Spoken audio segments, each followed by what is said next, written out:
And now let's talk about the Watcher one shot that's out this week. Uh, Drawn by a great artist, Javier Rodriguez. Javier Rodriguez. Oh, it's so good. Javier is so good. Um, What's in the store the for first us? the first three comics I ever read, the first three Marvel comics I ever read, were the Galactus trilogy. That was Oh my wow. introduction to the Marvel universe. Yeah, um, and those three issues are like my bedrock. I They are so important to me, and they form so much of what I how I see the Fantastic Four, and that my introduction to the Marvel universe was the introduction to the Silver Surfer. You know, that's when I heard no one was writing the Surfer. That was, and they wanted to do a new Surfer book. That meant a lot to me. Um, because I think I mentioned like my college superhero book was a Being surfing yeah. superhero. So yeah, I you know um, the premise of this what if issue is something I wanted to do forever.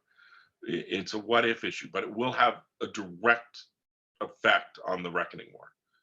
Um, the whole deal with the Watcher is he has one defining thing: he can watch and never interfere. That's it. If you had to explain the Watcher to someone, he's an all-powerful being who can only watch and never interfere. And what's he done? He's interfered. He interferes the fuck with everything. Every time you have a big Watcher story, he's interfering. It's the one thing he's not supposed to do is interfere. And the only other times we see the Watcher is he's sitting on the moon, bored out of his ass, and just watching everything. So he amuses himself by staring off into the apex of all reality and looking at a what if. He's a channel surfer. He watches. All he can do is watch. So every now and then he gets bored and he goes, I wonder, what if the X-Men were vampires? You know, I wonder, what if Captain America were the president? You know, that's what he does. And we call them what ifs. He does two things. He watches and not interferes, but he interferes. And he watches what ifs. That's the guy. Now, when you look at that, those two things, there's one what if he's never watched. There's one obvious what if he's never ever seen. And it's what if I never interfered? What if I stuck to my guns and never if I was the Watcher and I could turn every freaking dial on my giant magical TV set, I wouldn't go, what if Spider-Man had stopped the burglar? No, I'd go, you know, I'm not supposed to interfere, but I interfere. Let's see what happens if I didn't. You know, that's what I'd watch. And you know why he doesn't watch it? Because he's afraid. Owatu is afraid. He doesn't want to see that. So this is the story of all the Watchers shoving him down into a chair, clockwork oranging his eyes open, and forcing him to watch the one what if he's never wanted to see. That's what we're going to get this week. And And yeah, and they go, let's skip all the minor shit. The time you did this or the time. Let's look at the biggest thing where you ever interfered. Let's take a look at the coming of Galactus and the Galactus trilogy. Let's take a look at that. What happens? What happens if you don't put that wall of boulders around the earth and set the sky on fire and call Reed Richards and talk to him for like a week? What happens if you don't go in his lab and build shit with him? What happens if you don't send Johnny to get the ultimate nullifier? What if you don't even warn them that Galactus is coming? What do you think would happen?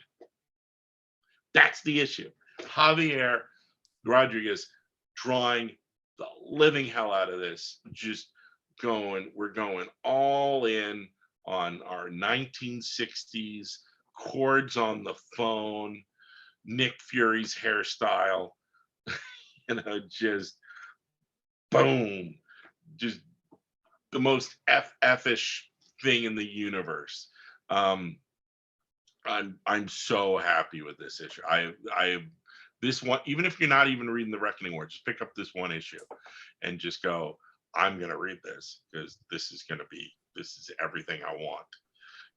Galactus fighting and FF and Silver Surfer. There is weird little tiny beats in this where Tom Brevoort, who's the hardest human being to get a good response out of, went, "Ooh, that's good," and he loves FF. Where there's like one, you learn things in this about that will have an effect on the Marvel universe, and especially the Reckoning War. How many what if You can't wait. scenarios are in the book? One. It's the one. It's one. That's it. We've only got 30 pages. But when you read the original Galactus trilogy,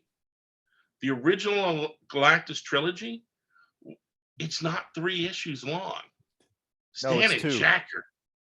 It's not even, it's crazy. Because it's you get they're off with the Inhumans. Yeah.